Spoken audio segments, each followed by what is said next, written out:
இந்திய அரசியலில் மிக உயர்ந்த தலைவர்களில் ஒருவர் முத்தமிழறிஞர் கலைஞர். தலைவர் கலைஞரின் அத்தனை பங்களிப்புகளிலும் முதன்மை நோக்கமாக இருந்தது தமிழ், தமிழர், தமிழ்நாடு இவற்றின் முன்னேற்றம்தான். இந்தியா முழுமைக்கும் ஒளிரப் போகின்ற முத்தமிழறிஞர் கலைஞரின் உருவம் பொறித்த நூற்றாண்டு நினைவு நாணயத்தை மாண்புமிகு தமிழ்நாடு முதலமைச்சர் அவர்கள் தலைமையில் வெளியிட்டு சிறப்பிக்க மாண்புமிகு ஒன்றிய பாதுகாப்புத்துறை அமைச்சர் அவர்களை அன்புடன் அழைக்கிறோம். மாண்புமிகு தமிழ்நாடு முதலமைச்சர் அவர்கள் முத்தமிழறிஞர் கலைஞரின் நூற்றாண்டு நினைவு நாணயத்தை பெற்றுக் கொள்வார்கள். To mark this history occasion, it's our great honor to invite the Honorable Defence Minister of India to release this special commemorative coin under the presence of our Honorable Chief Minister of Tamil Nadu, and we request our Honorable Chief Minister of Tamil Nadu to receive the commemorative coin.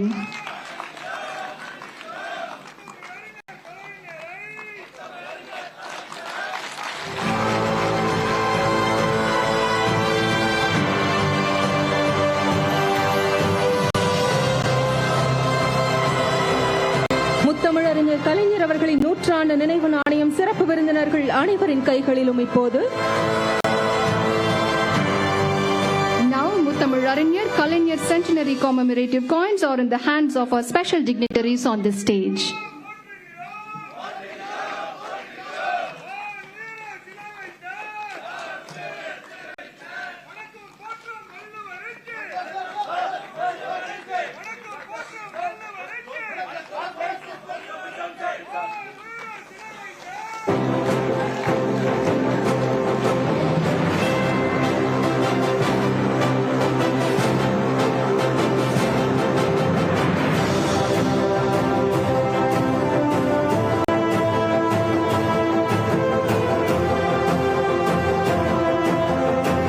வெல்லும் எனும் முத்தமிழறிஞர் கலைஞரின் கையெழுத்துடன் வெளியிடப்பட்டுள்ள கலைஞர் நூற்றாண்டு நினைவு நாணயத்தின் மாதிரியை காட்சிக்கு திறந்து வைக்கும்படி மாண்புமிகு ஒன்றிய பாதுகாப்புத்துறை அமைச்சர் அவர்களை அன்புடன் அழைக்கிறோம்.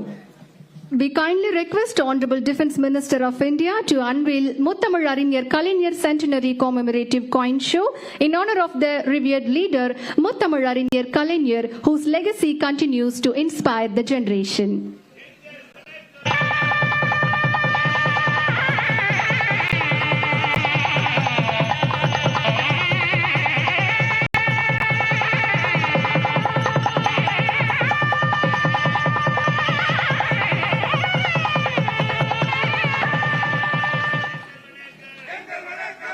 நன்றி.